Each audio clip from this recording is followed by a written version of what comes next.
Hello दोस्तों, मेरे प्यारे से YouTube चैनल में आप सभी का स्वागत है। आज लैब असिस्टेंट, लैब टेक्नीशियन एवं प्रयोगशाला परिचारक का एक नया अध्याय स्टार्ट करने वाले हैं जिसका नाम है अम्ल, क्षार एवं लवण। सबसे पहले हम लोग यहाँ पर कॉन्सेप्ट सीखेंगे। कॉन्सेप्ट के साथ जो है हम यहाँ फिर प्रीवियस ईयर क्वेश्चन अप्लाई करेंगे। यदि आपको कॉन्सेप्ट यदि आपको पता है तो मल्टीपल चॉइस क्वेश्चन किसी भी प्रकार का आ जाए आप आसानी से यहाँ पर बना सकते हैं।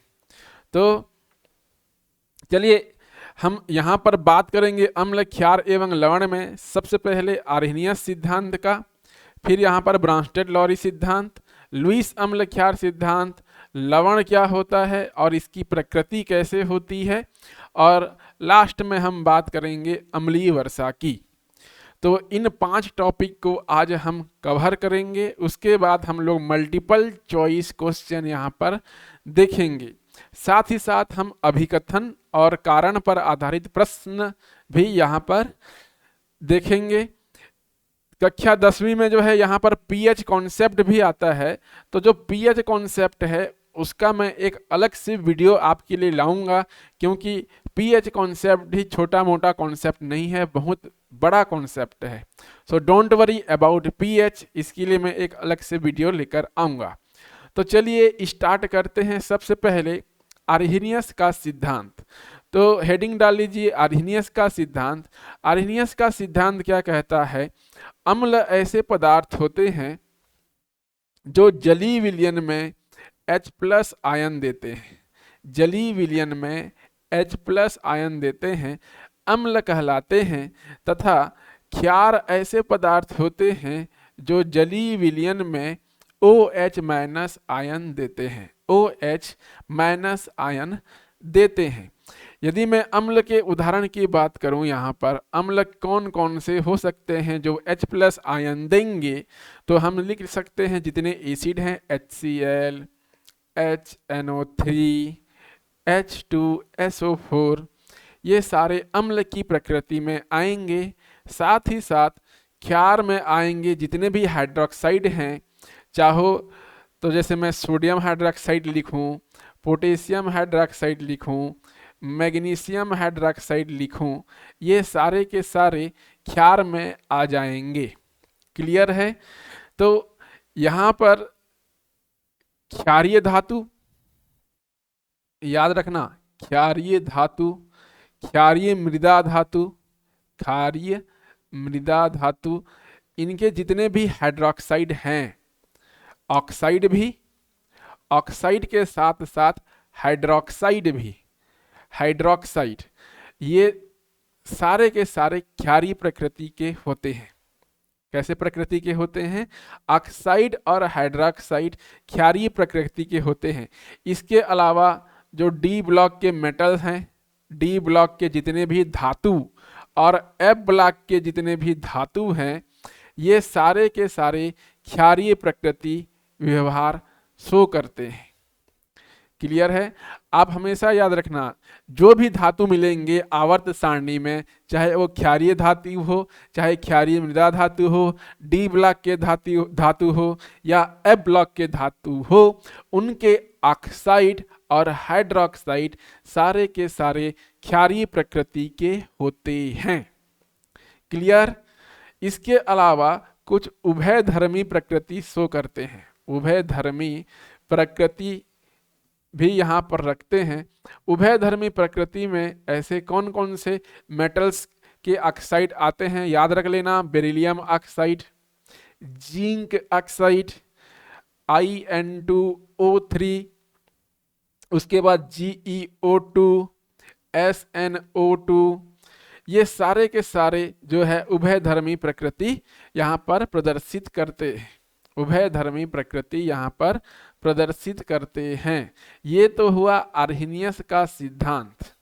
आर्हेनियस के सिद्धांत में एक चीज और याद रखना, जो पी ब्लॉक के तत्व हैं, पी ब्लॉक के तत्व जो नॉन मेटल प्रकृति के होते हैं, नॉन मेटल या अधातु होते हैं, अधातु, ये अधातु के जो ऑक्साइड हैं, अधातु के ऑक्साइड ये सारे के सारे अम्लीय प्रकृति के होते हैं, अम्लीय प्रकृति के होते हैं। ये आप याद रखिएगा। ये तो हुआ आर्हेनियस का अम्ल क्षार सिद्धांत। अब हम आगे बढ़ते हैं, सेकंड टॉपिक में आते हैं। सेकंड टॉपिक है हमारा ब्रांस्टेड-लॉरी का सिद्धांत। ब्रांस्टेड-लॉरी का सिद्धांत बहुत ही सरल है दोस्तों, कठिन कुछ भी नहीं है। 15 से 20 मिनट जो है हम थ्योरी कवर करेंगे, उसके बाद मल्टीपल चॉइस क्वेश्चन पे आएंगे। बहुत ही अच्छा मल्टीपल चॉइस क्वेश्चन आपके लिए लाया हूं। तो ब्रांस्टेड-लॉरी का सिद्धांत क्या कहता है, जो H प्लस जो डोनेट करते हैं, ठीक है, H प्लस आयन जो प्रदाता होते हैं, दान देते हैं, उन्हें हम लोग जो है अम्ल कहते हैं, अम्ल कहते हैं। और जो H प्लस आयन जो है ग्रहण करते हैं, H प्लस आयन ग्रहण करते हैं, उन्हें जो है हम क्षार कहते हैं, ठीक है। H प्लस आयन जो डोनेट करते हैं, प्रदान करते हैं, उन्हें अम्ल, और जो H प्लस आयन ग्रहण करते हैं उसे हम क्षार कहते हैं। यदि मैं इसके एग्जाम्पल की बात करूं तो देखिए CH3COOH एसिटिक एसिड है ये, इसकी अभिक्रिया जब जल से कराते हैं तो यहाँ पर बनता है CH3COO minus plus H3O plus, ये हमें प्राप्त होता है। तो यदि हम फोकस करें यहाँ पर, ये जो है एक अम्ल है, और यहाँ पर पानी जो है, जल जो है क्षार की तरह व्यवहार करता है, और यहाँ पर CH3COO माइनस, ये जो है क्षार की तरह व्यवहार करेगा और ये अम्ल की तरह व्यवहार करेगा। अब इस उदाहरण में समझते हैं, इस उदाहरण में क्या समझते हैं, अम्ल एवं क्षार समझते हैं। देखिए यहाँ पर जब हम CH3COOH को फोकस करें तो इधर देखिए, यहाँ पर CH3COOH के पास H प्लस आयन यहाँ पर था, लेकिन H प्लस आयन जो है इसने वाटर को, जल को यहाँ पर डोनेट कर दिया है और किस में परिवर्तित हो गया है, CH3COO माइनस आयन में यहाँ पर बदल गया है। अतः जो है CH3COOH एक अम्ल की तरह व्यवहार करेगा। और क्षार देखो, पानी यहाँ पर क्यों क्षार की तरह व्यवहार कर रहा है, क्योंकि पानी ने एक H प्लस आयन जो है एक्सेप्ट कर लिया है, यहाँ पर इसने ग्रहण कर लिया है, इसीलिए यह क्षार की तरह व्यवहार करेगा। तो ये तो था उत्पाद, और ये सॉरी, यहाँ पर उत्पाद नहीं, यहाँ पर हम लिखेंगे ये अभिकारक, और ये तो था हमारा उत्पाद, ये हमारा उत्पाद हुआ। अब देखो, यदि मैं इस रिएक्शन को उल्टा लिखूं, उल्टा कर दूं, तो ये जो CH3COO माइनस है ये क्षार की तरह व्यवहार करेगा, क्योंकि एक H प्लस आयन जो है ये उल्टा चलेंगे तो ये एक्सेप्ट कर लेगा, और ये जो है H प्लस आयन जो है यहाँ पर डोनेट कर रहा है, तो ये अम्ल की तरह व्यवहार करेगा। क्लियर है। तो यहाँ पर क्या हुआ, जब अम्ल जो है H प्लस आयन अपना दे देता है तो ये क्षार में बदल जाता है, और क्षार H प्लस आयन ग्रहण करने के बाद यह जो है अम्ल में बदल जाता है। इसी को हम लोग संयुग्मी अम्ल क्षार सिद्धांत भी कहते हैं, इसी को हम लोग संयुग्मी अम्ल क्षार सिद्धांत भी कहा जाता है, संयुग्मी अम्ल क्षार सिद्धांत भी कहा जाता है। इस एग्जाम्पल से समझ में नहीं आया तो दूसरा एग्जाम्पल देखते हैं। जैसे मैं बोलूं अमोनिया प्लस HCl, ये कन्वर्ट हो जाएगा NH4 प्लस आयन, और यहाँ पर Cl माइनस में ये बदल गया। तो देखो यहाँ पर कौन सा अम्ल है और कौन सा क्षार है। तो यहाँ पर HCl एक अम्ल है और अमोनिया जो है एक क्षार होता है। तो अमोनिया जो है यहाँ पर H प्लस आयन एक्सेप्ट कर रहा है, देख लो यहाँ पर H प्लस आयन यहाँ पर ग्रहण कर रहा है, इसीलिए ये एक क्षार हुआ। और अम्ल जो है H प्लस आयन का जो है त्याग कर दे रहा है, यहाँ पर Cl में बदल गया, मतलब H प्लस आयन दूसरे को डोनेट कर दिया, अतः जो है यहाँ पर ये अम्ल की तरह व्यवहार किया। अब H प्लस आयन डोनेट करने के बाद देखो अमोनिया जो है अपना H प्लस आयन ग्रहण करने के पश्चात NH4 प्लस आयन में बदल गया, तो ये जो है एक अम्ल की तरह व्यवहार करेगा। एक मिनट कलर चेंज कर देता हूं, ये अमोनियम प्लस आयन यहाँ पर अम्ल की तरह व्यवहार करेगा और Cl माइनस आयन यहाँ पर क्षार की तरह व्यवहार करेगा। मतलब H प्लस आयन देने के बाद और ग्रहण करने के बाद इनकी प्रकृति यहाँ पर बदल जाती है। क्लियर है? ये आपको समझ में आया कि नहीं आया? यहाँ पर एक प्रश्न पूछता है। प्रश्न क्या पूछता है? प्रश्न यह पूछता है कि अमोनिया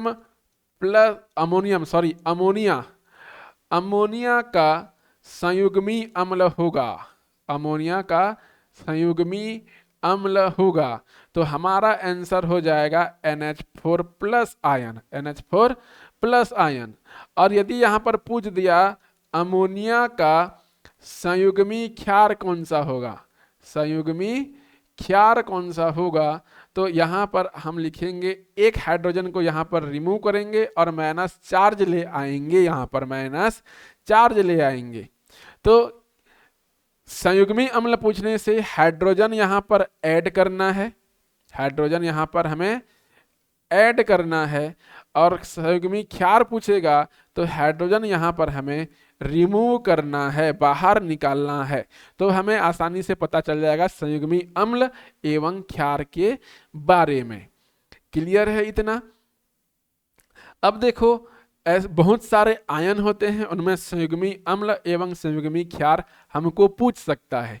जैसे मैं बोलूँ यहाँ पर PO4 3- का, PO4 3- का जो है यहाँ पर संयुग्मी अम्ल बताओ पूछेगा। क्या पूछेगा? संयुग्मी अम्ल बताइए। क्या हो सकता है? PO4 3- का। यहाँ पर सिमिलरली यहाँ पर पूछ सकता है SO4 2- का, पूछ सकता है यहाँ पर CO3 2- का, यहाँ पर और पूछ सकता है HCO3 माइनस का यहाँ पर पूछ सकता है, पांचवा पूछ सकता है SH- का पूछ सकता है। तो इनके संयुग्मी अम्ल कौन कौन से होते हैं ये पूछ सकता है। तो हमें हाइड्रोजन को ऐड करना है, सभी में हाइड्रोजन ऐड कीजिए। जब हम हाइड्रोजन को ऐड करेंगे यहाँ पर HPO4 2- हो जाएगा, HPO4 2- हो जाएगा, यहाँ पर हो जाएगा HSO4- हो जाएगा, यहाँ पर HCO3- हो जाएगा।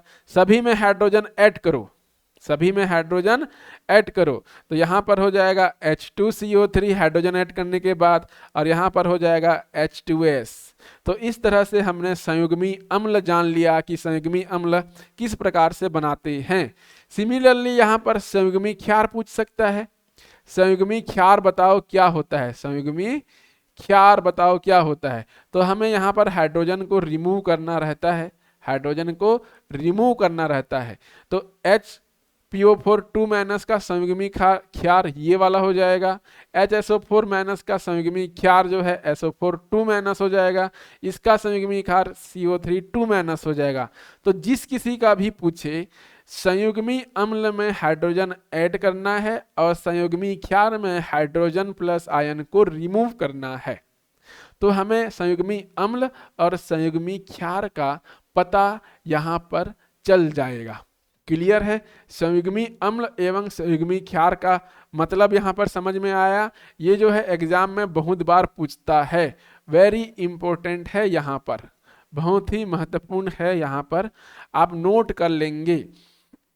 नेक्स्ट देखो यहाँ पर एसिड बेस साल्ट में हम अगला देखेंगे लुईस का अम्ल क्षार सिद्धांत। लुईस का अम्ल क्षार सिद्धांत यहाँ पर हम देखेंगे। तो लुईस के अकॉर्डिंग अम्ल क्या होते हैं? अम्ल जो है इलेक्ट्रॉन पेयर एक्सेप्टर होते हैं। मैंने बोला इलेक्ट्रॉन युग्म ये ग्रहण करते हैं, एक्सेप्ट करते हैं, सीधा सीधा मैं बोलूं, एक्सेप्ट करते हैं। और क्षार क्या होते हैं, ये इलेक्ट्रॉन युग्म को प्रदान करते हैं, मतलब डोनेट करते हैं, ये डोनेट करते हैं। अब मैं एग्जाम्पल की मैं बात कर लूं, देखो इलेक्ट्रॉन युग्म ग्रहण कर रहे हैं, तो अम्ल कौन से अम्ल का जो एग्जाम्पल है कौन कौन से आ सकते हैं, जो जिनमें इलेक्ट्रॉन की कमी होगी, इलेक्ट्रॉन की जिनमें भी कमी होगी वो लुईस अम्ल की तरह व्यवहार करेगा। इलेक्ट्रॉन की कमी जिनमें होगी वो किसकी तरह व्यवहार करेगा, लुईस अम्ल की तरह व्यवहार करेगा। जैसे मैं एग्जाम्पल में लिखूं AlCl3, BCl3, BF3, boron trifluoride, ठीक है, बोरान ट्राइफ्लोराइड, इनमें भी इलेक्ट्रॉन की कमी होती है। और यदि मैं यहाँ पर क्षार की मैं बात करूँ तो क्षार में कौन कौन से एग्जाम्पल आ जाएंगे, इलेक्ट्रॉन युग्म डोनेट कर रहे हैं, प्रदान कर रहे हैं, तो यहाँ पर आ जाएंगे इलेक्ट्रॉन जिनमें अधिक होगा, ऐसे उदाहरण आ जाएंगे। जैसे मैं यहाँ पर लिखूँ, क्या लिख सकता हूँ, वाटर लिख सकता हूँ, अमोनिया लिख सकता हूँ, ठीक है। इसके अलावा मैं Cl- यहाँ पर लिख सकता हूँ। जहाँ इलेक्ट्रॉन की अधिकता होगी वो लुईस क्षार की तरह व्यवहार करेंगे, और जहाँ इलेक्ट्रॉन की कमी होगी वो लुईस अम्ल की तरह व्यवहार करेगा। तो ये तो हुआ लुईस अम्ल क्षार सिद्धांत। ओके, नेक्स्ट आ जाते हैं हम अगला कॉन्सेप्ट में हम लोग यहाँ पर बढ़ते हैं। नेक्स्ट कॉन्सेप्ट यहाँ पर हम जो है, अब अम्ल क्या होता है और क्षार क्या होता है इसके बारे में हमें पता चल गया। अब हम बात कर लेते हैं लवण की यहाँ बात कर लेते हैं। याद रखना, अम्ल और क्षार जब भी मिलते हैं लवण का निर्माण करते हैं। अम्ल और क्षार जब भी मिलेंगे वो लवण का निर्माण करेंगे। और अम्ल और क्षार का जब भी मिलन होगा वो 4 तरह से हो सकता है। पहला हो सकता है या तो प्रबल अम्ल मिले और प्रबल क्षार मिले, प्रबल अम्ल और प्रबल क्षार मिले तो भी लवण का निर्माण होगा, या तो दुर्बल अम्ल मिले और दुर्बल क्षार मिले तो भी हमें लवण प्राप्त होता है। और तीसरा हो सकता है प्रबल अम्ल प्लस दुर्बल क्षार यहाँ पर मिले तो भी यहाँ पर लवण का निर्माण होगा। और चौथा जो वैरायटी है वो है दुर्बल अम्ल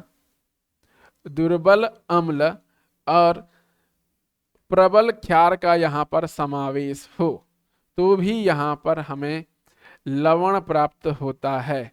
तो अम्ल एवं क्षार से लवण तो बनता है, लेकिन ये जो अम्ल एवं क्षार की जो वैरायटी है वो 4 तरह से बन सकते हैं, 4 तरह से लवण का निर्माण हो सकता है। और इस लवण की प्रकृति क्या होगी इसके बारे में हम अभी जानेंगे। तो चलिए एक एक करके हम स्टार्ट करते हैं। पहला जो वैरायटी है उस पहले वैरायटी में मैं बात करता हूं प्रबल अम्ल प्लस प्रबल क्षार की मैं बात कर लेता हूं, प्रबल क्षार की बात करता हूं। एग्जाम्पल में मैं प्रबल अम्ल में ले लेता हूं HCl और प्रबल क्षार में मैं ले लेता हूं सोडियम हाइड्रोक्साइड। जब दोनों मिलेंगे यहाँ पर NaCl का फॉर्मेशन करेंगे प्लस वाटर का फॉर्मेशन करेंगे। इस अभिक्रिया को, लवण बनने की अभिक्रिया को उदासीनीकरण अभिक्रिया भी कहते हैं, उदासीनीकरण अभिक्रिया भी इसे कहा जाता है। तो देखो अम्ल भी यहाँ पर प्रबल है, क्षार भी यहाँ पर प्रबल है, तो जो बनने वाला लवण है वह जो है उदासीन प्रकृति का होगा। कौन सी प्रकृति का होगा, उदासीन प्रकृति का होगा, क्योंकि दोनों यहाँ पर प्रबल हैं इसलिए बनने वाला लवण भी यहाँ पर उदासीन होगा, न तो अम्लीय होगा न तो क्षारीय होगा, उदासीन प्रकृति का यहाँ पर होता है। याद रखना इस चीज को। सेकंड मैं वैरायटी लिखता हूं जब दोनों दुर्बल हो, दुर्बल अम्ल भी हो और दुर्बल क्षार भी हो, दुर्बल क्षार भी हो।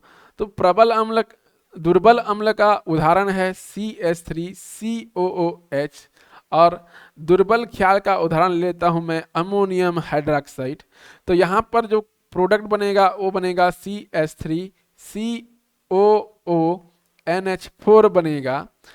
क्योंकि यहाँ पर दोनों दुर्बल हैं, अम्ल भी दुर्बल है, क्षार भी दुर्बल है, तो ये जो अमोनियम एसीटेट यहाँ पर जो लवण बना है वो भी उदासीन प्रकृति का होगा, ये भी यहाँ पर उदासीन प्रकृति का होगा। तो मोस्ट इंपोर्टेंट यहाँ पर बात हुई कि जब भी प्रबल अम्ल एवं प्रबल क्षार मिलेंगे, लवण तो बनेगा, उसकी प्रकृति उदासीन होगी। साथ ही साथ दुर्बल अम्ल और दुर्बल क्षार जब भी मिलेंगे तो वहाँ पर जो लवण बनेगा वो भी उदासीन प्रकृति का होगा। ये दोनों पॉइंट को आप यहाँ पर नोट करेंगे। इसके अलावा एक नेक्स्ट पॉइंट आता है यहाँ पर। नेक्स्ट पॉइंट, तीसरा वाला पॉइंट क्या हो सकता है, या तो अम्ल प्रबल हो, प्रबल अम्ल, और मैं दुर्बल क्षार की मैं बात करता हूं, यहाँ पर दुर्बल क्षार की मैं यहाँ बात करता हूं। तो देखिए यहाँ पर प्रबल अम्ल में मैं ले लेता हूं HCl, और दुर्बल क्षार में मैं ले लेता हूं अमोनियम हाइड्रोक्साइड ले लेता हूं। तो दोनों का मेल जब होगा यहाँ पर NH4Cl बनेगा प्लस वाटर बनेगा। तो देखो यहाँ पर अम्ल जो है प्रबल है और क्षार जो है यहाँ पर दुर्बल है, तो ये जो बनने वाला लवण है वो अम्लीय प्रकृति का होगा, ये अम्लीय प्रकृति का होगा। अर्थात अम्ल और क्षार दोनों में से जो प्रबल होगा, ठीक है, दोनों में से जो प्रबल होगा लवण की प्रकृति भी वही होगी। तो यहाँ पर अम्ल प्रबल है इसलिए लवण यहाँ पर अम्लीय प्रकृति की हो गई। यदि यहाँ पर क्षार प्रबल होता तो लवण की प्रकृति यहाँ पर क्षारीय हो जाती। नेक्स्ट एग्जाम्पल देख लो, यदि जो है अम्ल जो है यहाँ पर दुर्बल हो, दुर्बल अम्ल, और क्षार प्रबल क्षार का उदाहरण देख लेते हैं, प्रबल क्षार का उदाहरण देखते हैं। जैसे CH3COOH है, ये एक दुर्बल अम्ल है, और प्रबल क्षार का मैं ले लेता हूं पोटेशियम हाइड्रोक्साइड। जब दोनों यहाँ पर कंबाइन होंगे तो यहाँ बनेगा CH3COOK प्लस वाटर यहाँ पर बनेगा। तो यहाँ पर जो लवण बना है इसकी प्रकृति क्षारीय होगी, इसकी प्रकृति यहाँ पर क्षारीय होगी। तो अम्ल और क्षार दोनों में से जो प्रबल होगा लवण की प्रकृति भी सेम हो जाती है। क्लियर है? तो यहाँ पर लवण की प्रकृति क्षारीय हो जाएगी। Okay, clear. ये तो हुआ 4 प्रकार के वैरायटी जहाँ पर लवण का निर्माण होता है। और लवण की यहाँ पर हमने क्या देख लिया, लवण की हमने यहाँ पर प्रकृति देख ली, लवण की प्रकृति हमने यहाँ पर देख ली। एक चीज आता है अम्लीय वर्षा। ये चारों वैरायटी आप लोग याद रखेंगे, प्रबल अम्ल प्रबल क्षार, दुर्बल अम्ल दुर्बल क्षार, प्रबल अम्ल दुर्बल क्षार, और दुर्बल अम्ल प्लस प्रबल क्षार। और लवण की प्रकृति यहाँ पर आप याद रखेंगे। चलो एक नया कॉन्सेप्ट और सीख लेते हैं। यहाँ पर नया कॉन्सेप्ट यहाँ पर यह है कि अम्लीय वर्षा देख लेते हैं। यहाँ पर अम्लीय वर्षा, अब अम्लीय वर्षा क्या होता है आप लोग जानते हैं। जल की बूंदें जब पृथ्वी पर पड़ती है तो जो मृदा होते हैं वो जो होता है मृदा जो है, मृदा पर उसका हानिकारक प्रभाव पड़ता है। जो ताजमहल जैसे है पत्थर पर भी उसका बुरा असर होता है, और इसके अलावा वनस्पति पर भी उसका बुरा असर होता है। तो जो जलीय वर्षा है, सॉरी जो वर्षा जल है, इस वर्षा जल में अम्ल कहाँ से आता है इसकी हम बात करेंगे। तो देखिए जो वायुमंडल है, वायुमंडल में कई प्रकार की गैसें पाई जाती है, वायुमंडल में गैस पाई जाती है, साथ ही साथ यहाँ पर जल पाए जाते हैं। तो जल और गैस जब आपस में मिलते हैं तो वहाँ पर अम्ल का निर्माण होता है, वहीं पर अम्ल का निर्माण होता है।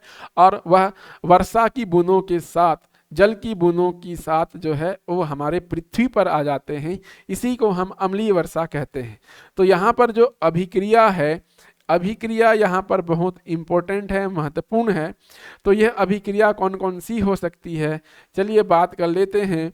तो अभिक्रिया हो सकती है, देखो वायुमंडल में जल होता है, इसी जल में जो है कार्बन डाइऑक्साइड गैस भी होता है, दोनों आपस में मिलेंगे H2CO3 कार्बोनिक अम्ल का निर्माण कर लेते हैं। यहाँ पर कार्बोनिक अम्ल का निर्माण यहाँ पर करते हैं, तो यह एक अम्ल हुआ, यह जल की बूंदों के साथ मिल जाएगा और वर्षा के रूप में पृथ्वी पर गिरेगा। सिमिलरली जल की बूंदें रहेंगी वहाँ पर वायुमंडल में, और वहाँ पर SO3 गैस भी होगा, तो ये जो है H2SO4 गैस का, H2SO4 सल्फ्यूरिक अम्ल का निर्माण करते हैं यहाँ पर, ठीक है, सल्फ्यूरिक अम्ल का निर्माण यहाँ पर करते हैं, और यह भी जल की बूंदों में यह भी मिक्स हो जाता है। इसके अलावा जो है NO2 जो है वाटर के साथ रिएक्ट करके ये HNO3 का फॉर्मेशन करता है, नाइट्रिक अम्ल प्लस NO का फॉर्मेशन करता है, तो ये नाइट्रिक अम्ल, सल्फ्यूरिक अम्ल, कार्बोनिक अम्ल, इस प्रकार के अम्ल का निर्माण वायुमंडल में होता है, वह जल की बूंदों के साथ मिक्स हो जाते हैं और अम्ल का निर्माण यहाँ पर करते हैं, जो कि अम्लीय वर्षा के लिए बहुत ही महत्वपूर्ण होते हैं। तो ये प्रोडक्ट आपको पूछ सकता है कि कौन कौन से अम्ल अम्लीय वर्षा में सहायक होते हैं, इसको भी आपको भूलना नहीं है। समझ में आया? अब देखो यहाँ पे एक कॉन्सेप्ट और यहाँ पर जान लेते हैं, सूचक। सूचक में जैसे लिटमस पेपर हुआ, सूचक में जैसे लिटमस पेपर हुआ, लिटमस पेपर परीक्षण हम लोग करते हैं 9वीं 10वीं लेवल में कि कौन सा विलयन अम्लीय है, कौन सा विलयन क्षारीय है। तो लिटमस पेपर की जब मैं बात करूं, अम्ल जो होता है वह नीला लिटमस को लाल कर देता है, नीला लिटमस को लाल कर देता है, और क्षार जो होता है वो लाल लिटमस को वह नीला में परिवर्तित कर देता है, नीला में यह परिवर्तित कर देता है।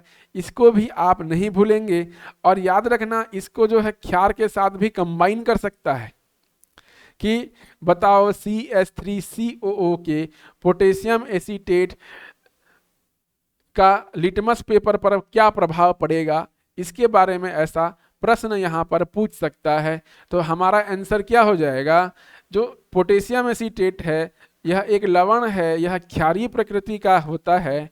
जब यह क्षारीय प्रकृति का हो तो यह लाल लिटमस को नीला कर देता है, ये हमारा आंसर होगा। तो घुमा फिरा के यहाँ पर कुछ भी प्रश्न पूछ सकता है। यदि हमारा कॉन्सेप्ट यहाँ पर क्लियर है तो हम आसानी से हम यहाँ पर बात कर सकते हैं। क्लियर है? तो चलो अब जो है हम यहाँ पर थ्योरी पोर्शन जो है हमने कवर कर लिया है। थ्योरी पोर्शंस यहाँ पर हमने यहाँ पर 5 टॉपिक यहाँ पे कवर कर लिए हैं। अब हम इसके मल्टीपल चॉइस क्वेश्चन की बात करते हैं कि यहाँ पर किस प्रकार से मल्टीपल चॉइस क्वेश्चन पूछ सकता है। तो चलिए हम लोग जो है सबसे पहला मल्टीपल चॉइस क्वेश्चन देखते हैं, अभिकथन और कारण पर आधारित प्रश्न। अभिकथन और कारण पर आधारित प्रश्न, ये जो है व्यापम का ट्रेंडिंग क्वेश्चन अभी वर्तमान में है। साथ ही साथ जो सही जोड़ी मिलाओ, इस प्रकार के प्रश्न भी यहाँ पर पूछता है, लेटेस्ट ट्रेंडिंग क्वेश्चन में ये आधारित है। तो अभिकथन और कारण दोनों पर यहाँ पर हम लोग फोकस करते हैं, साथ ही साथ कॉन्सेप्ट भी हम यहाँ पर सीखेंगे। तो अभिकथन क्या कहता है, यहाँ पर अमोनियम क्लोराइड का विलयन नीले लिटमस को लाल कर देता है। अमोनियम क्लोराइड का विलयन नीले लिटमस को लाल कर देता है। तो ये जो अभिकथन है यह जो है करेक्ट है, अभिकथन यहाँ पर ये जो है हमारा करेक्ट है। और कारण क्या बोलता है, अमोनियम क्लोराइड का विलयन क्षारीय होता है। तो यहाँ पर जो कारण है ये जो है यहाँ पर रॉन्ग है। अब ऐसा क्यों हुआ, कॉन्सेप्ट हम लोग सीखते हैं। देखो कॉन्सेप्ट यह है कि जो अमोनियम क्लोराइड है, अमोनियम क्लोराइड का जो NH4 प्लस आयन वाला हिस्सा है वह कहाँ से आया होगा, दुर्बल क्षार से आया होगा। और क्लोरीन जो है वह Cl माइनस जो है HCl से आया होगा। HCl यहाँ पर प्रबल अम्ल है और अमोनियम प्लस आयन ओ अमोनियम हाइड्रोक्साइड से आया होगा जो कि एक दुर्बल क्षार है। अतः अमोनियम क्लोराइड एक अम्लीय लवण होता है। अम्लीय लवण होने के कारण यह नीले लिटमस को लाल कर देगा। अतः अभिकथन यहाँ पर सत्य है और कारण यहाँ पर गलत होगा। इसका जलीय विलयन अम्लीय प्रकृति का होता है। आई होप समझ में आया होगा। अभिकथन जो है सत्य है और कारण यहाँ पर गलत है। ओके, नेक्स्ट कॉन्सेप्ट हम लोग सीखते हैं। नेक्स्ट क्वेश्चन में अभिकथन क्या कहता है, प्रबल क्षार का जलीय विलयन विद्युत का अच्छा चालक होता है। प्रबल क्षार अपने आयनों में पूर्णतः विभक्त होते हैं। किसमें? जलीय माध्यम में। तो हमको बताना है अभिकथन और कारण सत्य हैं या असत्य हैं। यदि सत्य है तो सही व्याख्या करता है या नहीं करता। इसी पर आधारित 4 ऑप्शन होते हैं। तो हमें थिंकिंग प्रोसेस अप्लाई करना रहता है अभिकथन और कारण में। तो जो प्रबल क्षार अभिकथन क्या कहता है, जैसे potassium hydroxide, sodium hydroxide, calcium hydroxide, ये प्रबल क्षार के उदाहरण है। जब हम इसको पानी में डिजोल्व करते हैं, पानी में इसको मैं ऐड करूंगा तो ये जो है अपने आयनों में विभक्त हो जाएंगे। जैसे ये विभक्त हो जाएगा पोटेशियम प्लस और OH माइनस आयन में, और सोडियम हाइड्रोक्साइड यहाँ पर विभक्त हो जाएगा सोडियम प्लस और OH माइनस आयन में। और ये जो है अच्छा चालक होता है। ये जो जलीय विलयन यहाँ पर बनेगा वो विद्युत का अच्छा चालक होता है। अतः प्रबल क्षार जलीय विलयन में विद्युत का अच्छा चालक होता है। अभिकथन यहाँ पर सत्य है और कारण प्रबल क्षार अपने आयनों में पूर्णतः विभक्त हो जाता है। कारण भी सत्य है और यह सही व्याख्या भी करता है। सही कारण जो है अभिकथन की सही व्याख्या करता है। ये हमारा करेक्ट ऑप्शन हो जाएगा। अभिकथन और कारण दोनों सत्य हैं। कारण अभिकथन की सही व्याख्या करता है। जी हाँ, ये करेक्ट ऑप्शन हो जाएगा। नेक्स्ट देखो, अभिकथन और कारण। अभिकथन कारण दिया हुआ है और यहाँ पर हमको बताना है सत्य है या असत्य है और सही व्याख्या करता है या नहीं करता है। तो अभिकथन बोलता है अम्ल और क्षार दोनों पानी में घुलकर आयन बनाते हैं।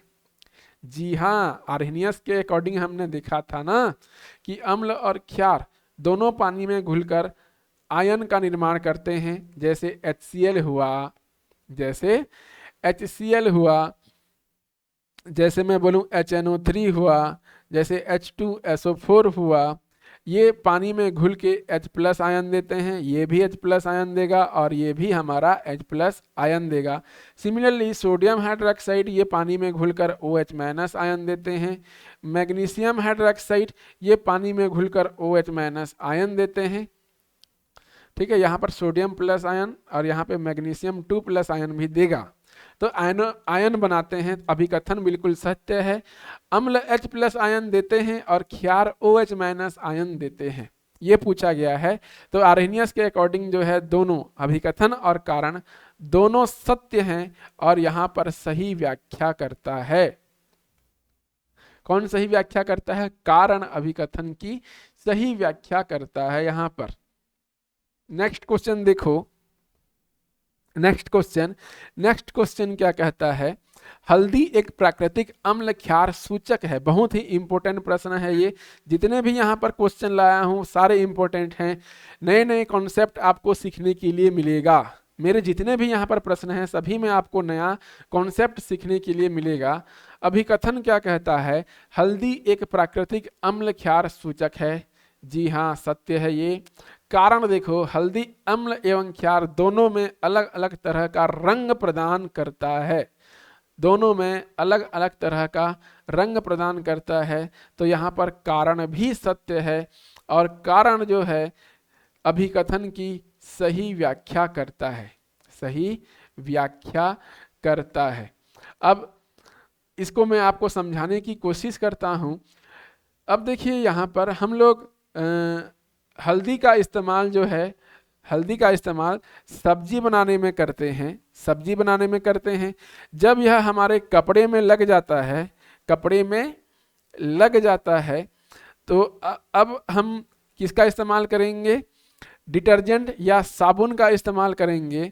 अब जब साबुन जो है क्षार होता है, साबुन क्षार होने के कारण इस हल्दी के रंग को लाल कलर में परिवर्तित कर देता है, लाल कलर में परिवर्तित कर देता है।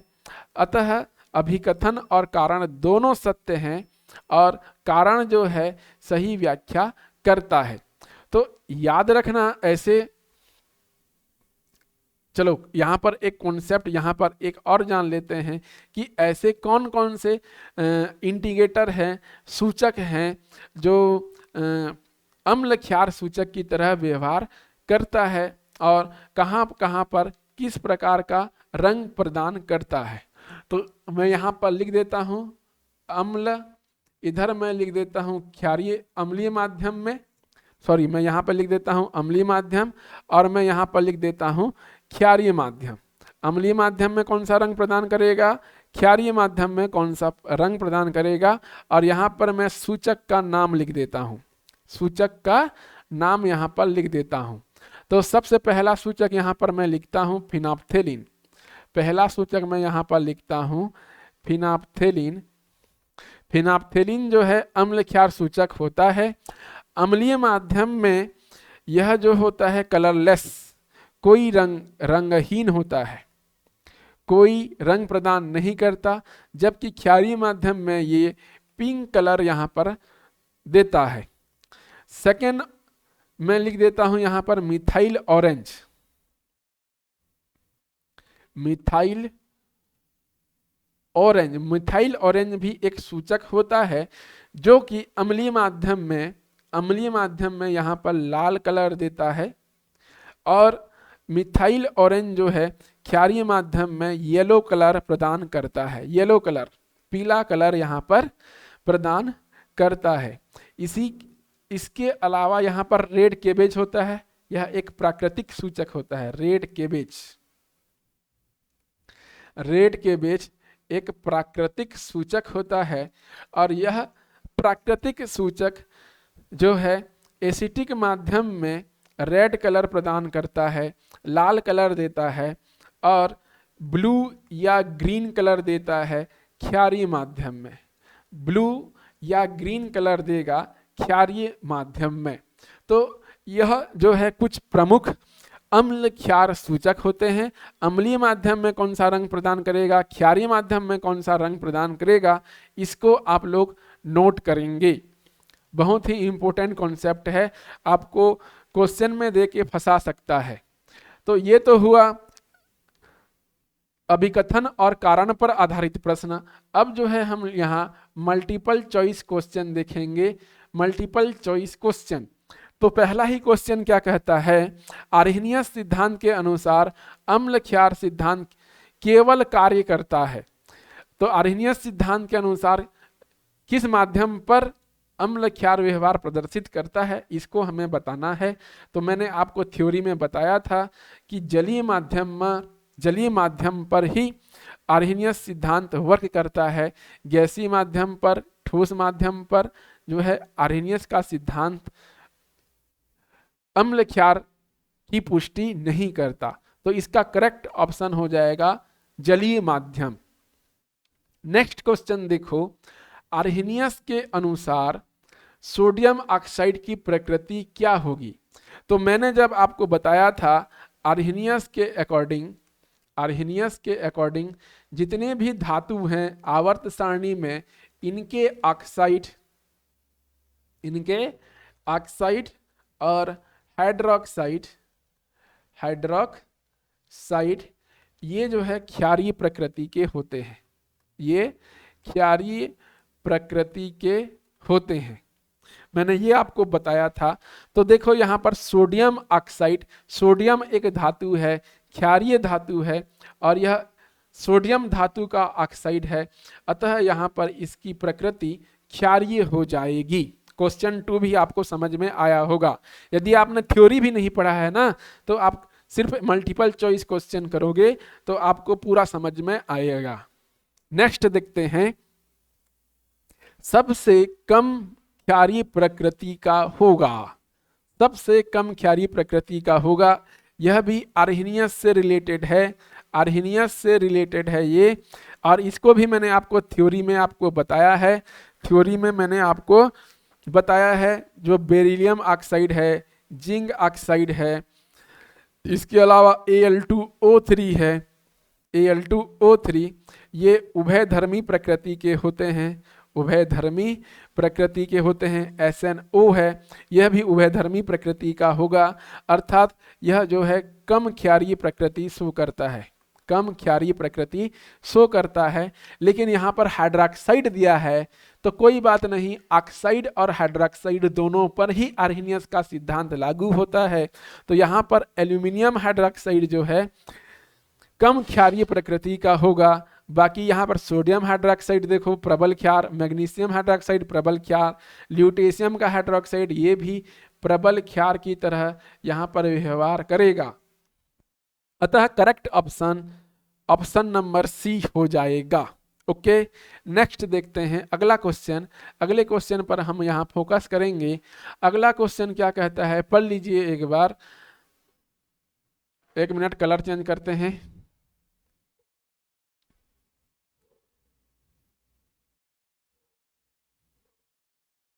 कलर चेंज नहीं हो रहा है, चलो। PO4 3- का संयुग्मी अम्ल होगा, PO4 3- का संयुग्मी अम्ल होगा। तो याद रखना ये है ब्रांस्टेड लॉरी के सिद्धांत के अनुसार जब भी PO4 3- या SO4 2- की बात करें या कोई भी आयन की बात करें, संयुग्मी अम्ल पूछा है, संयुग्मी अम्ल में हमेशा हाइड्रोजन ऐड होता है, तो HPO4 2- होगा और SO4 2- का हो जाएगा HSO4- हो जाएगा। तो हमें पूछा है PO4 3- का, तो हमें यहाँ पर संयुग्मी अम्ल पूछा है, तो यहाँ पर हाइड्रोजन प्लस आयन को यहाँ पर ऐड करना है। तो ऐड करने के पश्चात ये आयन हमें प्राप्त हो जाएगा, वो होगा HPO4 2- आयन। तो करेक्ट ऑप्शन हो जाएगा option number B, option number B correct option यहाँ पर हो जाएगा। ओके, क्लियर है यहाँ पर। नेक्स्ट क्वेश्चन देखते हैं। यहाँ पर नेक्स्ट क्वेश्चन है ये, H2S का संयुग्मी क्षार होगा, H2S का संयुग्मी क्षार होगा। तो इसका कॉन्सेप्ट क्या है? कॉन्सेप्ट है जब भी संयुग्मी क्षार पूछे, जब भी हमें संयुग्मी क्षार पूछे तो वहाँ पर H+ आयन रिमूव करना है, H+ आयन रिमूव करना है। तो देखो H2S में हाइड्रोजन को रिमूव करो तो यहाँ पर SH- में बदल जाएगा, SH- में बदल जाएगा। अतः इसका करेक्ट ऑप्शन SH- आयन होगा, SH- आयन होगा। तो क्लियर है, कॉन्सेप्ट आपको समझ में आया होगा।